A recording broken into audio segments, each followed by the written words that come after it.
Welcome to Her Remarkable History. Remember, to support our channel, please subscribe.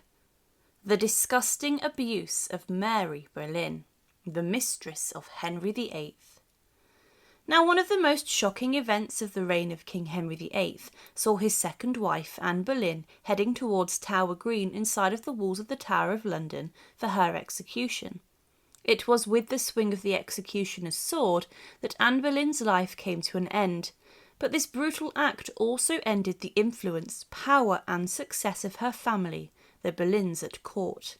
But Anne wasn't the only Boleyn girl who had slept with the notorious Tudor Monarch, and she was actually the second Boleyn girl to have taken to the king's bed, eventually following the resolution of the king's great matter. Mary Boleyn today is considered the king's mistress, and it's known that she did have a long affair with the king, but this was at a time where it was acceptable for the king to have a number of mistresses whilst being married, but she wasn't treated very fairly during her time at court. But what is the story of the abuse of Mary Boleyn? Mary Boleyn was born around 1499, it's believed, and she was probably the older of the three surviving Boleyn children. Later, her descendants would claim to be heirs to the Boleyn lands and fortunes, and with this they would try to gather wealth. But during Mary's early life, she was educated at Hever Castle, at the family's stately home, and she was schooled alongside her brother George and her sister Anne. She was given a good education for young ladies of her status, and it was believed and hoped by her father and uncle that Mary would either go on to marry a prominent member of the peerage in England or a high-ranking noble. When Mary became the king's mistress, it's likely that this would have greatly pleased her father and uncle, who wanted more power and influence in the eyes of Henry VIII. Whilst at Hever, she was taught grammar, history, reading and other skills as well as the etiquette of court and dancing and also music. She was taught falconry and also hunting, showing her status, but she was later sent abroad in 1514 to the French royal court, where her father managed to get her a place as a maid of honour to the English king's sister Princess Mary, who was going to Paris to marry King Louis XII of France. Many of the English maids were sent away a few weeks after their arrival, but Mary was allowed to remain, and this probably as her father became the new English ambassador to France. But even when Queen Mary left the country after she became a widow, Mary Boleyn remained at the French royal court. Her sister Anne also arrived in Paris, and it's believed at this time that Mary may have been romantically involved with the French King Francis himself. It's believed she had an affair with the French king, and he referred to her as his English mare, and a very great whore, the most infamous of all. And this possibly alludes to previous activities at court, and of course this was a very scolding account of Mary Boleyn. It was later said regarding Anne Boleyn and Henry VIII that Francis said also that they are committing more follies than ever in England, and are saying and printing all the ill they can against the church, that woman pretend to have miscarried a son, not being really with child, and to keep up the deceit, would allow no one to attend on her but her sisters, whom the French king knew here in France, a great prostitute and infamous above all. With this it adds further weight that Mary Boleyn did sleep with the king, and he referred to her as infamous and other rather slanderous terms. She was considered a very beautiful woman at court, but then she left France and returned to England, and she then married William Carey, who was a well-off courtier, and it's believed he was well liked by Henry VIII. Now, Henry VIII himself attended the wedding ceremony, and he gave the couple a cash gift, and this took place inside of the Chapel Royal at Greenwich. However, following this, it's then known that Mary Boleyn became the king's mistress.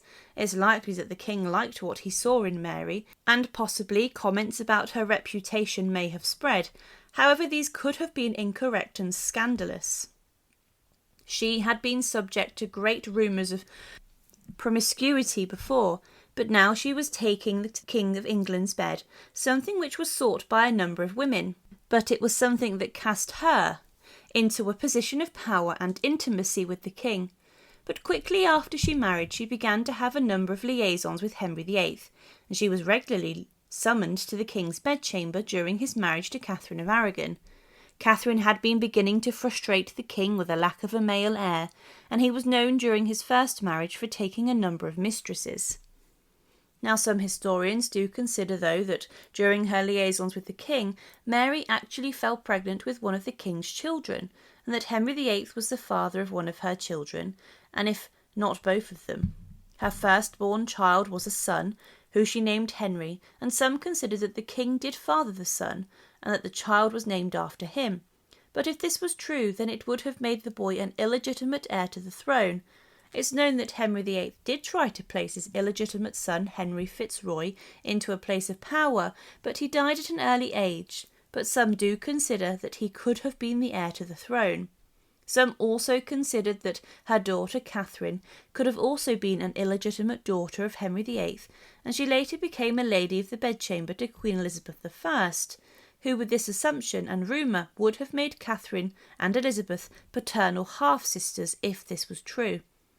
Both of the children had the surname Carey, but it's not considered that Henry VIII involved himself in these two. But both of the dates of the children being born coincide with times when Mary Boleyn was a royal mistress and would have slept with the king. What is rather disgusting about Mary Boleyn's affairs with the king is that there were men who sought to gain power and influence from this, and almost encouraged her to sleep with the king more often, almost pimping her out to King Henry VIII. Her father gained a lot of power through the king's liaisons with Mary, as did her uncle, who eventually became one of the king's most senior advisers and closest friends. Her father thought Mary's relationship gained more rank at court, and he eventually became a prestigious Knight of the Garter and also the treasurer of the household, the man in charge of the royal court's spending. But there was one Boleyn member who did not benefit from Mary sleeping with the king, and that was her sister Anne. When Mary was pregnant with her second child and was confined to bed before she gave birth, the king cast her aside and became very bored with her. He saw her pregnancy as limited, and he could not continue with their relationship during this, and because of this he dumped her to the side and threw Mary away and began to look to other ladies at court, and one captured his eye, the other Boleyn girl, Anne. But Anne considered her sister Mary's affair with Henry VIII a mistake, and she refused to take to the king's bed and possibly have a child that had no claim to the throne, and she played hard to get and refused to sleep with the king until he divorced Catherine of Aragon and made her queen. Henry ultimately did this and broke from the Pope and Rome, and Anne later became the Queen of England. Anne achieved what Mary could not, and Mary was described as more attractive, but Anne was certainly more ambitious and cunning. Mary's husband later died of the sweating sickness, and Anne did help Mary to receive a pension which would look after her. However, when Mary married again, she was treated terribly by her sister Anne. Mary later met and married an Essex landowner's son named William Stafford. However, he was a soldier, and he was also a second son and was considered a man of much lower status than Mary Boleyn. With this, Mary married for love, and she married for her heart, but this was deemed not good enough for the Queen's sister in the 16th century. It was not good enough for her to marry a man who she truly loved, and with this Anne Boleyn was furious, and the whole of the Boleyn family shockingly disowned Mary. They had truly gone power mad, and it went to their heads, and Mary Boleyn was banished from court and would not return. This greatly made Mary suffer, and she became in financial ruin because of this. She begged Thomas Cromwell to speak to the king about this, and she said that she could have chosen someone of more noble birth, but she would never have loved him as much as she did William Stafford. And she claimed he was honest. She said, "I had rather beg my bread with him than to be the greatest queen in Christendom, and I believe wearily he would not forsake me to a king." He didn't really care about her, and this despite her time as a royal mistress, and she asked Cromwell to appeal to her father, uncle and brother, but these two could not care.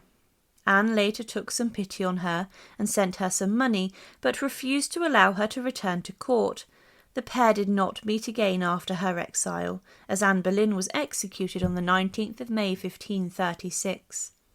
Following Anne's death, there are no records of what happened to Mary, and there are no records that state she visited her parents, but on the 19th of July 1543, in desolation, she died in her early 40s. Mary Boleyn was a woman who became the royal mistress to one of England's most notorious and brutal monarchs. She was labelled throughout her life as a harlot, but she was a pawn in the game of men who tried to gain influence, especially her father and her uncle. She died in obscurity following her banishment from court, and also her sister's brutal execution inside of the walls of the Tower of London. Thank you for watching, and to support, please subscribe to Her Remarkable History. Thank you.